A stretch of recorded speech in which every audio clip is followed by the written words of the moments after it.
lost all contact with Disciple 5. Check it out, over. Ya, Yo. balik lagi di Bacot Bacot Taktikal. Taktikal bersama gua Fahmi Saizov dengan call sign Fox02. Gua Tommy dengan call sign Virgin. Let's go. Kenapa ada lakban sini sih? Fuck you lakban. Habis ngelakban kamera sebenarnya. Tuh, bisa ngelakban tripod. Jadi teman-teman, jangan lupa mic. Yeah. Kita harus deket-deket gini nih, agar aman ya. Saya rasa sih. Nah ya kayak gitu. Saya mikir sih. Oke. Biar kontennya nggak fail. Oke, teman-teman, mari kita bahas soal para zombie yang bermain di Knights of Gun. Ih, takut. Nah, gitu. Enggak, bukan zombie itu. Gue jelaskan dulu. Jadi Apa zombie, konsep kalau misalkan, zombie apa? Dalam terms olahraga Airsoft Gun, zombie itu adalah pemain yang tidak mengaku hit meskipun sudah kita tembak. Betul. Atau bisa juga dibilang dengan Superman, karena dia tidak bisa dikalahkan. tidak umpan peluru. hanya mempan dengan Kryptonite. Betul. Kryptonite-nya apa ini bogem nih? Bogem nih, Kryptonite-nya adalah kita full auto sampai dia ngaku. Nah, ya betul. Tapi pernah ada pemain yang gua full auto. Gua kan pernah main dulu sama supervisor gua yaitu Pak Leo. Waktu itu tahun 2013 di pada suatu hari yang cerah, waktu main di Plaza Serpong yang mall mati. Gua pernah sama dia tuh ngebredet full magazine orang yang lagi tengkurap tapi berada di belakang railing. Oke. Railingnya tuh kayak teralis gitu. Paham. Tapi dia nggak ngaku-ngaku coy. Nggak kena kali. Kena anjir. Orang jaraknya cuma 7 meter. Gua ngehabisin 2 magazine MP5. Pak Leo menghabisi 2 magazine G36C. Sampai akhirnya kami berdua kehabisan peluru. Tapi orang itu pada akhirnya kena hit nggak? Kagak. Dia cuma kayak Iya mungkin. Iya mungkin. Kok malah jadi megap-megap gitu. Ketembak saya balik au. Tapi dia kayak nggak ngaku itu playing cool aja. Atau dia adalah makhluk halus. Wah iya lagi Bam. Lu yakin lu tembak orang nggak ada bayangannya lagi ternyata? Nah itu dia nggak tahu. Lu pernah ngalamin nembakin zombie nggak sih? Gue pernah dan dalam banyak occasion ya. Kalau di tempat kita main biasa kan indoor gitu kan. Kadang orang-orangnya tuh pada pakai plate carrier kan. Jadi kadang gue tuh memaklumi kalau kayak 1 kali 2 tembak kena plate nih kayak kan emang kadang nggak terasa kan. Jadi gue kayak maklum aja. Oh tinggal tembak lagi parts yang dia sakit gitu. Kayak mungkin di kayak tangan, paha, di paha gitu ya. kan. Tapi gue pernah kayak ini perasaan orang tadi udah gue tembak kenapa hidup lagi nih si anjing nih. Itu kenapa nggak lu pukulin aja? Sebenarnya dia tuh waktu ketembak, Pam, dia kayak angkat tangannya, dia keluar bentar, habis itu putar balik masuk lagi. Gue pernah. Gitu. Lu ngelihat? Siapapun yang suka ngelakuin itu kita bogem. Iya, lo tahu dia mundur aja tuh, Ya. Hilang belok dikit, itu muter. Tahu. Wah, curang sekali. Ini deathmatch loh, saya pikir-pikir nih, gitu kan. Tahu itu pernah. Kalau enggak yang kayak dia lagi lari, gue tembak dari samping, tapi dia lari terus aja. Iya. Ya mungkin adrenalin kali ya. Jadi kayak adrenalin kali ya, nggak terasa gitu kan dia lagi. Lu kenapa jadi cong begitu adrenalin kali ya? Ini kayak gitu tahu kan. Itu kan ada. Kalau outdoor juga pernah tuh yang kita main di itu apa? Yang kita kena tenaga dalam tuh apa nama game-nya? Jajar Siliwangi 4. Ya Siliwangi kan yang diadain oleh Marsuk. Nah, itu gua sebenarnya juga berat hati tuh. itu kan bukan zombie kalau itu. Ya enggak, ya masa nanti kita masa lu bisa ngehit pakai tangan nge-freeze pakai tangan kosong sih. Jadi gini teman-teman ya. Jadi gua kesel mah enggak mau. Bisa ini udah gue ceritain nih. Kita tahu-tahu kita main, kita kan ngejaga base kita kan, ada bendera nih di base kita kan. Tahu-tahu ada tik tim lain datang membawa sebuah hostage kan. Dia tim kita datang nih, kenapa tahu ada hostage? Iya, dia nyerah ke kita gitu kan. Saat itu kan sebenarnya terdengar aneh ya, nyerah. Iya, tapi ya udah kan.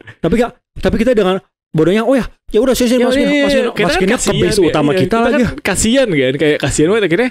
Tetap unitnya kita bawa unitnya kita ambil, magazinnya kita pisah, kita taruh. Cuma terus gue sempat ke bawah, gue gelarin dulu kardus-kardus bekas buat lu duduk sini dah. Lu udah gitu minum belum? Gue kasih minum segala macam. Dia pas sambil main HP. Saat itu terus gue geledah kan, gue cari HT, dia nggak bawa HT, emang cuma bawa HP doang. Gue pikir HP ngapain disita sih, ntar dia nggak ada kerjaan lagi, ntar belum kalau tahu-tahu gue misah kemana HP-nya, ntar ini ke bawah gitu kan. Ya udah gue tinggal main HP. Ternyata Fam, si bajingan ini. Si bajingan ini ternyata ngirim WhatsApp ke teman-temannya. Iya ternyata buat ngasih tahu ada beberapa orang di base gitu kan. Terus ternyata kan waktu itu gue sama Bagus sempet keluar dulu kan. Kita keluar. Fam bosen nih, kita mau main dulu lah, mau ngerebut base lawan. Tapi kita ketembaknya Fam, bajingan banget. Kan kalau ketembak kita harus pakai band yang berwarna kan. Ya. Band yang berwarna. Makin kelihatan. Enggak, masangnya kan agak lama kan. Jadi tuh ada satu pasukan nih jalan, di jalan raya mereka jalan dengan santai banyak. Terus kita kan lagi ngumpul di situ kan, tim kita kan. Ini ngapain nih? Gue pikir teman-teman kita, ternyata enggak. Itu tuh musuh, tapi sengaja jalannya pelan biar enggak ketahuan, biar kita pikir mereka bukan musuh. Mereka tuh sih biar mereka kira tuh kita kira tuh mereka sipil gitu ya. Iya, habis itu mereka anjing. Ya, gue sama si Bagus sampai jongkok, sampai nutupin pala segala macem. Tapi mereka tetap nembak sampai kita masang warna itu. Anjing gitu gue. Benjol-benjol tuh. Tangan jari-jari gue tuh kena tembak terus udah kan. Terus kita balik. Entah mengapa Fam, si kampret ini udah di atas kan. Ya. Terus dia di atas kayak nye ngalang-ngalangin gue mau ngebidik, nanya-nanya nih holsternya apa nih, merek apa nih, beli di mana nih. Oh gitu. Dia kayak gini. Ternyata tahu si anjing itu tahu apa yang tadi teman-teman. Apa itu? Kita lagi diserang gitu kan. Fami udah gue kasih center cet buat ngeblind orang di bawah kan. Iya. Terus si kampret tuh, sorry om apa sih anjing? Dia ngomong sorry dulu. Ngomong sorry apa sih? Dia mau ngambil kagak bisa nyabut kan si kampret kan. Mungkin dia nge-googling gak nemu mereknya nih. Jadi dia gak cabut. Oh gitu. Habis itu dia nge-freeze gue. Tak freeze. Terus dia nge-freeze lu, nge-freeze Bagus. Dia nge-freeze gue. Dia habis itu dia ngambil unitnya. Habis itu dia turun langsung ke bawah. Dia manjat atau gimana? Gue pikir dia ada orang manjat, ya udah kan. Ternyata ini sikapnya si hostage yang tadi. Iya, hostage yang tadi. Membebaskan dirinya sendiri nih si Asu nih. Nah, itu dia anehnya. Makanya kan gue sewot, gue baru mati sekali kan. Terus ini orang manjat atau gimana? Pas gue ngehit gue ke bawah, kayaknya nggak mungkin. Berarti hostage tadi. Iya, makanya dia tuh ngalang-ngalangin gue nembak, mepet terus. Ternyata waktu gue lagi ngadep ke lu, dia tuh dari belakang sok-sok mau ingin menjadi tokoh utama di sebuah film gitu ya. Menurut gue dia kayak main karakter sindrom nih anak nih kan. Oke. Tidak terambil itu pakai ray gun dia deh. Jadi Yu Yu Hakusho nih orang gue lihat nih. Pakai jurus. Apa kayak lu pakai pisau dami kayak pura-pura nge-freeze apa kayak gitu biar sopan kan. Dia cuma dipegang. Dia pakai apa nge-freeze-nya? Tapi saat itu kita juga enggak dong lagi in the heat of the battle gitu kan. Iya, jadi emang itu kita tuh diserang dari dua titik. Gue pakai magazine high capacity gue beredit tuh, habis itu gue isi lagi, gue beredit lagi. Gue yakin gue nge-hit pasti sih. Banyak orang gitu kan. Tapi karena gelap terus kayak oh enggak Tom, kan gue dibantu dengan center lu dan scope gue kan lumayan cukup jauh. Gue beredit itu yang di di pohon pisang. Bagian bawah pohon pisang mundur dia. Terus ada lagi temennya muncul lagi dari belakang, dari samping sana gitu kan. Dari samping kanan kita gitu. Terus yang di pohon pisang ada lagi. Loh ini dari mana lagi? Gue beredit lagi. Gue tanya teman-teman gue yang di dekat kandang, kami nggak ada suara. Wah, tai lah ini cuma tim kita doang. Tiba-tiba di freeze dari belakang. Oke, fine, di freeze dari belakang. Akhirnya mereka mendapatkan bendera. Tapi sebelum mereka mendapatkan bendera, kan mereka kan nyari bendera di situ kan. Gue respawn habis dari safety place. Gue respawn doang. Gue tembak-tembakin dari belakang. Cut. Kan harusnya aci ya. Harusnya sah dong. Ya, aku dong ya. Tapi mereka gak ada yang ngaku. Itu temen yang mundur 10 meter balik lagi Bang. Iya. Tipe-tipe yang kayak sudah tidak terlihat nih, aku akan respon lagi kayak gitu kan. Terus langsung gak pakai band kan. Itu kayak agak ada nggak semua, tapi ada beberapa orang culas aja yang main gitu kan. Kalau yang hostage enggak menurut gua sih emang banyak yang culas ya. Soalnya gua 10 tahun main airsoft gun, gua bisa tahu mana orang yang kena hit. Gua nggak mungkin dong selama 10 tahun main airsoft gun tembakan gua masih aja miss gitu. Unit gua tuh lurus Pak, 50 meter 60 meter masih lurus gitu pakai BB 0,3. BB 0,3 lah, FPS 380. Ya, tapi kayak I don't know, mungkin mereka kayak main dari jauh kah atau kayak pengen main lebih lama. Jadi kayak kalau kita kan kayak nggak tahu ya. Menurut gua asiknya kalau milsim itu kan ada set of rules-nya yang kalau lu ikutin game-nya jadi asik kan. Lu mati ya udah mati. Emang kenapa sih? Nah itu dia. Tapi gua rasa bisa tiduran kan. Tapi gua rasa kalau misalkan mereka kita kenain hit gitu kan, mereka tuh malas untuk balik ke safety place-nya mereka. Dan gak mau masang band warna-warni asu itu. Nah itu dia. Jadi maksud gua tuh kalau misalnya mau bikin skenario, bilangin ikutin sendiri gitu dan lo yang bikin gitu. Itu kan maksud gue lu nge-hit beberapa orang sekaligus, padahal peraturan airsoft gun secara menyeluruh gitu kan, lu nggak bisa nge-hit orang yang udah banyak gitu dalam sekali ini gitu, dan freeze tuh harus menggunakan unit harusnya. Nah ini nggak menggunakan unit dan nggak menggunakan dummy pisau. Ya kalau misalkan dummy pisau, oke, fine gitu. Nanti next kalau misalkan ada skenario kayak gitu lagi, gue bawa zip tie, gue ikat kaki tangannya. Gue punya cara much better. Langsung hit dia, biarin aja dia balik. Capek ya. Jadi menurut gue tuh hostage tuh nggak perlu kalau misalkan objektif kita mendapatkan sesuatu yang bisa kita trade dengan para hostage. Enggak sih Pak, menurut gue kalau lo suruh balikin agak nggak asik gitu. Lo bawa zip tie agak panjang nih, tuh orang puterin di pohon nih, meluk pohon tangannya lo zip tie di situ. Enggak nanti mereka kan bisa, gue di ikut nih, padahal harusnya gue di hostage ya di base nya mereka kan. Betul. Nah menurut gue langsung hit aja sih. Iya kan, kurang menderita Fam. Kita taruh di tempat yang banyak nyamuk terus kita ikat. Enggak dong. Lu kayak gigit nyamuk gitu. Lu pikiran lu terlalu kriminal masalahnya. Enggak masalah, karena sudah terzolimi gitu. Tapi itu part of the game ya. Iya sih. Ya itu ya. Ada beberapa orang yang karakternya emang kayak. Tapi di event kita yang Rats kemarin ya, yang Operation Ketupat.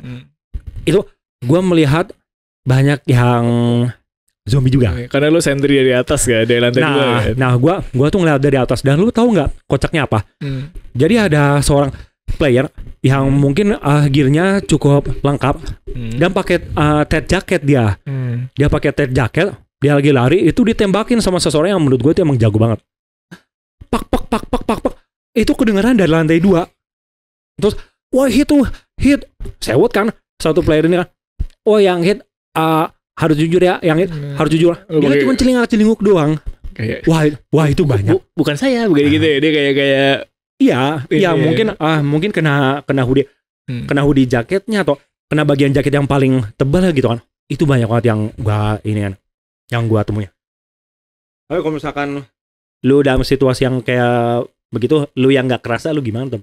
Kalau enggak terasa, misalnya gue nggak terasa kayak honest mistake, gue nggak tahu nih. Kalau habis itu gue ternyata kelar main dibilang Om tadi kena, maaf nggak terasa. Dan habis itu gue bakal berusaha untuk lebih peka lagi. Tapi sebenarnya kalau gue kena itu pasti kan karena lagi berbuat kebodohan nih. Pasti yang kena tangan gue, jadi gue pasti kayak jari anjing. Iya kalau misalnya sakit banget Pak. Gue sih malas banget. Kan, soal berdarah. Ini belum sembuh. Jadi gue. Ya kalau misalkan ketemu kayak gitu, kayaknya kita mending nembaknya paha gitu kan. Paha kan lumayan pedes gitu kan.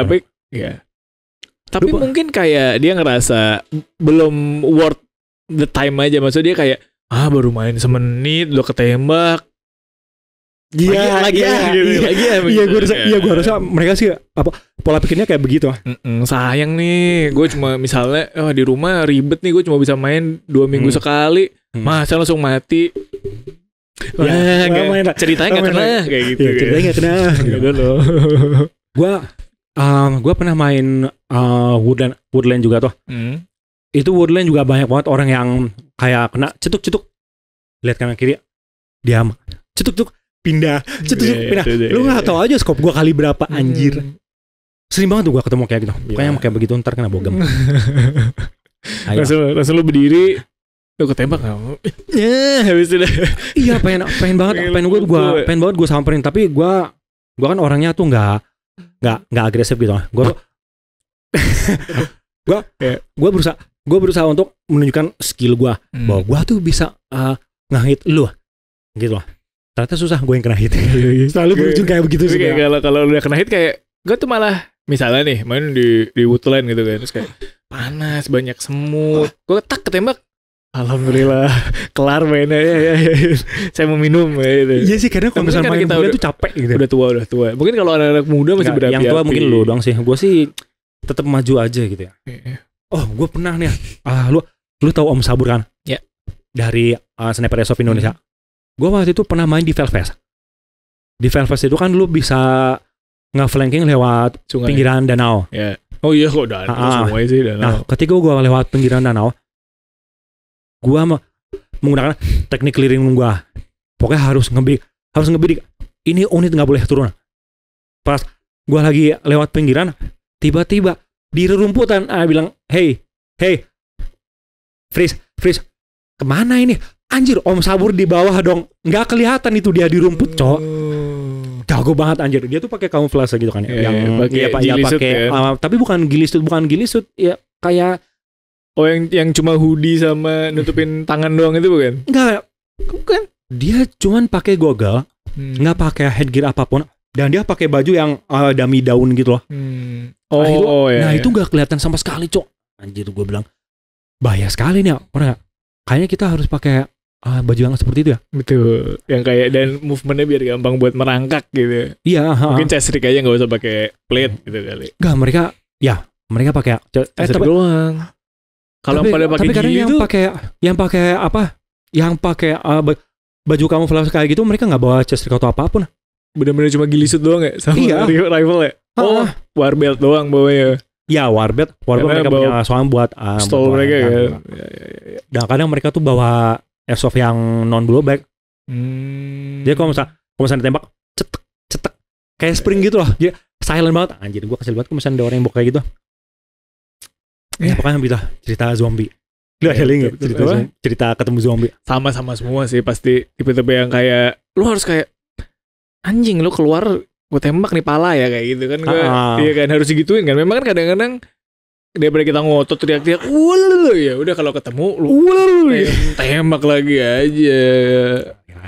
Ya pokoknya gitu lah, karena ini permainan ya teman-teman. Jadi kita mohonlah main jujur lah, kalau enggak sih anjing kan. Iya, kalau enggak kadang kan ada orang yang emang kayak tidak suka kalah, itu ada juga kan. Menurut gua ya udah sih. Ya udah sih gitu, kayak memang kenapa kalau kalah menang tuh nggak ada hadiahnya loh. Kalau Sukir biasanya emang lu menang apa sih? Ya tapi kayaknya mereka tuh kebanyakan yang hanya gue capek ya, balik ke safety zone gitu loh. Jadi gue pernah waktu dulu tuh sama anak Raptor tuh ada di jalan setapak. Jalan setapak itu bakal dijepit sama gue dan tim Raptor. Jadi dari 2 orang. Dari gue ada 2 orang, dari seberang gue ada 2 orang. Ada tim lawan lewat gitu kan. Ada sekitar 6 atau 5 orang gitu. Gue beredet semua dong. Mereka ngebredet. Terus mereka bilang, lu kena duluan anjir. Apa enggak, kok nggak berasa, nggak ada apa-apa. Wah, itu gue kesel banget. Tembak biji matanya. Enggak begitu. Itu di event COD 4 yang di Ranca Upas wah. Gue ketemu yang kayak begitu udah satu game doang, udah gue langsung balik. Gue bete banget semua. Daripada gue main bete, mending gua camping. Udah sisanya dari malam sampai subuh itu gua camping. Turu deh. Turu makan bebas, yang penting gua camping aja bodo amat. Soalnya gua malas ketemu orang-orang yang egonya tuh gede gitu loh. Lu kayaknya tuh anak kemarin sore gitu loh. Lu main airsoft ya, lu main jujur. Kalau misalkan mau lawan-lawan lu seneng juga, karena kan permainan. Ya sportif lah gitu loh. Kecuali ini bukan tentang lu doang gitu ya. Iya enggak, masa kalau misalnya itu perang beneran mereka mampus gitu loh. Kesel gue, malas gue podcast. Udah lah, ayolah. Ayolah baca taktikal lah. Enggak dong, enggak gitu. Ya gitu ya. Oke. Ya pokoknya gitulah. Teman-teman Airsoft kan gimana nih? Pernah kalian kalau ada zombie enggak? Cerita ya di kolom komentar kita bacain. Ya. Nanti yang paling tai pengalamannya kita bikinin episode ngebaca, tapi cuma ngebaca ini. Iya tapi cuma ngebaca. Iya benar juga. Kalau misalnya teman-teman Airsofter pernah punya pengalaman ketemu para zombie atau Superman atau pemain yang ngeselin, tapi alhamdulillah gue selama ini main di PTG ya, Professional Training Ground. Kadang ada zombie tapi ya udahlah masih ketawa karena gue kenal orang-orangnya gitu kan, jadi nggak enak kalau misalnya marahin. Tapi nih kalau misalnya gue kenal orang yang kayak begitu sih pasti gue damprat lagi sih. Cuma masalahnya sama ya, pasti defense-nya sama Om. Kayak waktu kita di Sumedang itu kita naik bukit. Di belakang ada yang nembak. Lo tembak berkali-kali, begitu game-nya kelar, lu tadi kena. Nggak terasa bang, kan tinggal ngomong kayak gitu mereka tuh. Tetep aja sama. Padahal ya itu jaraknya 3 meter doang. Dan gua full auto gitu. Terus gua bilang kan, bro, kalau misalnya lu nggak ngaku, muka lu gua beredet, muka lu kelihatan dari sini. Gua bilang kayak gitu. Oh ya sorry bang, nggak kerasa soalnya. Terus yang 2 sniper yang dari atas, lu juga nih, yang 2 sniper di atas, gue udah ngeliat lu dari tadi, nggak berasa apa? Nggak berasa bro, soalnya semak-semak. Oh ya udah, gue turun ke bawah ya, gue gitu ini. Yang di atas lu masih bagus itu. Iya tahu. Gue kesel banget sumpah. Ya pokoknya kalau misalnya teman-teman punya kisah yang kayak begitu, tulis aja di kolom komentar, nanti mungkin bakal gue pin. Betul. Nanti kalau misalnya cerita yang menarik, dapat hadiah dari Tommy berupa kecupan manis. Betul. Emoji cium. Emoji. Pakai akun pribadi gue sendiri. Oke, ya udah. Kalau misalnya, ya itu sedikit kisah kita ketemu pada zombie gitu. Kalau misalnya teman-teman punya ide kita mau bahas cerita tentang apa, tulis saya di kolom komentarnya. Dan jangan lupa like, comment, dan share. Dan subscribe. Jangan lupa follow IG-nya Bacot Tactical di @bacot.tactical dan IG gua @famisayusuf. Udah Instagram gua udah ganti sekarang. Famisa udah bukan Foxtrot 0208 lagi ya. Kenapa? Karena kata temen gua, Fam, lu susah harus ganti akun Instagram lu, soalnya lu kan lu kan menjadi public figure gitu. Enggak sih sebenarnya, biar gua nggak ditagih sama rentenir aja. Ya, biar nama lu tahu-tahu nggak dipakai, ada akun nama Fahmi Yusuf. Ini ada Fahmi Yusuf, bukan saya gitu. Nah ya takutnya gitu kan. Dan jangan lupa follow juga Mas Tommy. Ya di @hayapratama dan @callsign.virgin. Itu akun selingkuhan lu ya? Betul. Oke, kalau begitu terima kasih teman-teman udah nonton, mendengarkan keluh kesah kita terhadap para zombie dan Superman yang bajingan. Jangan lupa like, comment, and share. Kalau itu cukup sekian aja. Gua Fahmi Yusuf dengan callsign Foxtrot 02 dan Tommy dengan callsign Virgin. And we are signing out and see you on the field.